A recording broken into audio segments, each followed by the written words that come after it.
Halo teman-teman semuanya, jumpa lagi dengan saya Bang Kowi, dan di video kali ini kita akan membahas pertanyaan-pertanyaan dari teman-teman netizen seputar Latsar.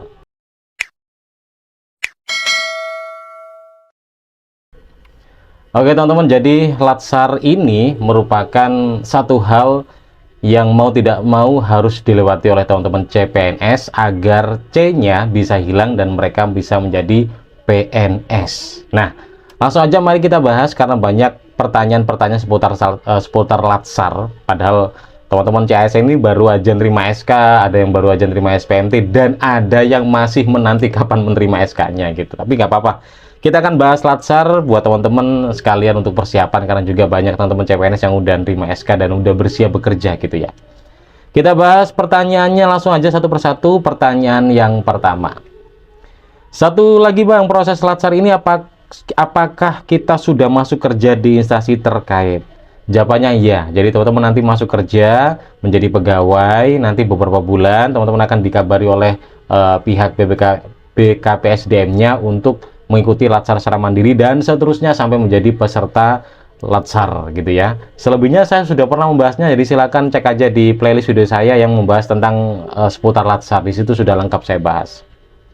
Pertanyaan selanjutnya, Bang, kalau Latsar itu harus berbaur banget kah? Agak takut nih. Terus terus pas Latsar apakah kita harus buat video-video gitu dan diunggah di medsos masing-masing? Ya harus berbaur dong, kan mau tidak mau Latsar kan kita nggak sendirian tapi banyak teman-temannya gitu ya. Ya harus berbaur gitu ya.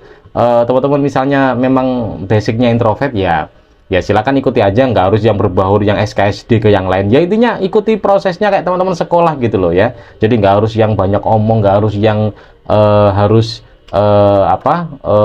kayak sok kenal dengan yang lain tiba-tiba ngerumpi dan lain sebagainya. Nggak harus ya, kita pokoknya ikuti pembelajarannya gitu.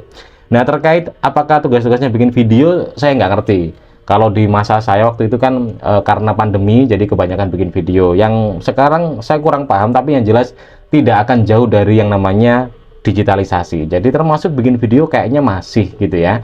Dan otomatis kalau mengunggahnya nggak harus di medsos, bisa aja di Google Drive dan beberapa platform yang lain yang mungkin bisa di hidden dari publik gitu.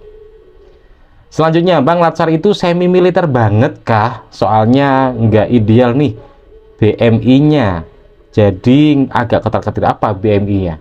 Teman-teman kalau tahu BMI itu apa bisa komen ya. Latsar itu semi militer banget kah? Apa ya? Militer yang dimaksud itu gimana? Kalau misal Latsar itu nanti ada salah satu pemateri yang diambil dari pihak militer, jawabannya ya, ada tentara nanti yang menjadi pemateri kita. Diambil dari perwakilan polisi juga iya, nanti ada, karena mereka juga termasuk bagian dari ASN yang akan memberikan ilmu kepada kita, khususnya di materi bela negara gitu.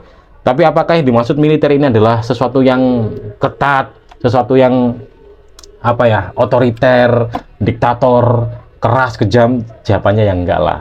Kita santai dan mungkin nanti militer hanya fokus di kedisiplinan aja. Jadi waktu kita bangun ya bangun, waktu kita harus kumpul untuk senam ya kita kumpul untuk senam. Itu pun berlaku kalau kita Latsar klasikal atau Latsar ketika kita ngumpul di satu tempat bertemu dengan yang lain. Biasanya itu dilaksanakan selama 1 minggu gitu ya. Sebelum pertemuan klasikal, kita nanti Latsarnya cukup secara online aja. Kita lanjut di pertanyaan berikutnya. Bang, izin request, buatin video persiapan apa saja yang harus dibawa pas Latsar, termasuk pakaian apa saja yang harus disiapin. Ini pernah saya bikin sebenarnya, tapi udah lama banget videonya. Mungkin ya sekitar 5 tahun yang lalu ketika saya masih baru-baru aja menjadi seorang PNS yang selesai dari Latsar gitu ya.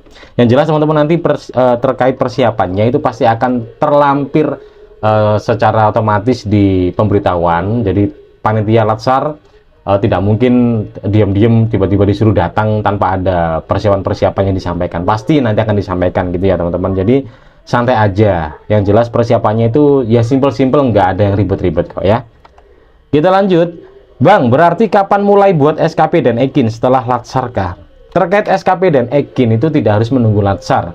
Teman-teman ketika sudah dinyatakan sebagai pegawai, baik statusnya adalah CPNS masih calon, ya sudah harus membuat yang namanya SKP dan EKIN. Selebihnya nanti pasti akan diarahkan, pasti akan diajarin sama pihak kepegawaiannya. Itu ya. Jadi nggak harus nunggu latsar selesai gitu. Kita lanjut.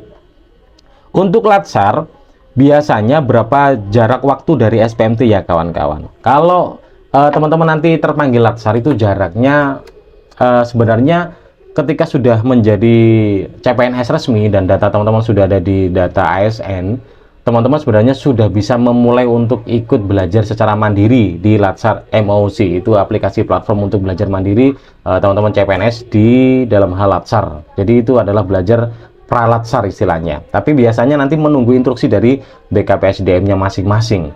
Saya waktu itu pertama menjadi pegawai selang kalau tidak salah 2 bulan lah, cepet banget, langsung ada kabar untuk belajar mandiri. Saya langsung belajar mandiri dan alhamdulillah di bulan ketiga saya dipanggil menjadi peserta. Waktu itu saya menjadi peserta angkatan pertama di Latsar versi pandemi. Jadi saya adalah angkatan pertama di Latsar versi pandemi, di Latsar versi online dan offline gitu. Jadi saya termasuk angkatan yang pertama banget dan termasuk cepet, 3 bulan aja jadi CPNS, langsung latsar, dan selesai latsar ya bisa langsung pengajuan untuk menjadi seorang PNS gitu ya teman-teman. Kita lanjut.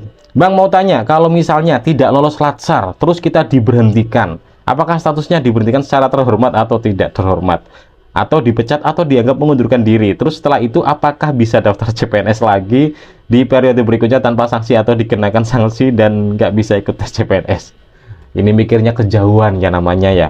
Jadi teman-teman, latsar itu pasti lolos teman-teman, pasti lolos karena simple dan gampang. Teman-teman seleksi CSN aja bisa lolos kok, masa latsar aja nggak bisa? Pasti bisa, karena nanti latsar ini sifatnya kalau bagi saya ya simple, tidak ada passing grade yang tinggi. Pokoknya teman-teman bisa, kalau di latsar pralatsar teman-teman akan mengerjakan yang namanya kayak pretest gitu ya. Nilainya pokoknya sudah mencapai di atas, waktu itu di tahun saya itu di atas 70,1, itu sudah bisa layak menjadi peserta. Jadi ya sangat simpel 70,1 itu teman-teman, jadi bisa.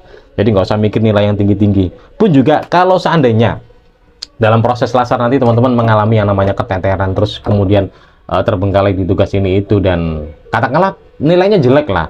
Kalau nilai jelek nggak akan diberhentikan teman-teman. Teman-teman nanti akan mendapatkan yang namanya remedi. Jadi masih ada remedi ya, kayak sekolah gitu, kayak kuliah pendek gitu. Jadi kalau misal nilainya nggak bagus ya teman-teman harus make up atau meremedinya gitu. Ketika sidang laporan aktualisasi misal nggak lulus ya teman-teman nanti tinggal revisi, dan kalau Widya Suara menghendaki sidang ulang ya sidang ulang, kalau tidak menghendaki ya tinggal kirim aja revisinya. Kalau udah oke ya udah. Jadi kayak sekolah, gak usah mikir yang neko-neko sampai nanti diberhentikan terus mundur dan lain sebagainya. Kejauhan ini ya teman-teman, jadi santai aja. Kita lanjut.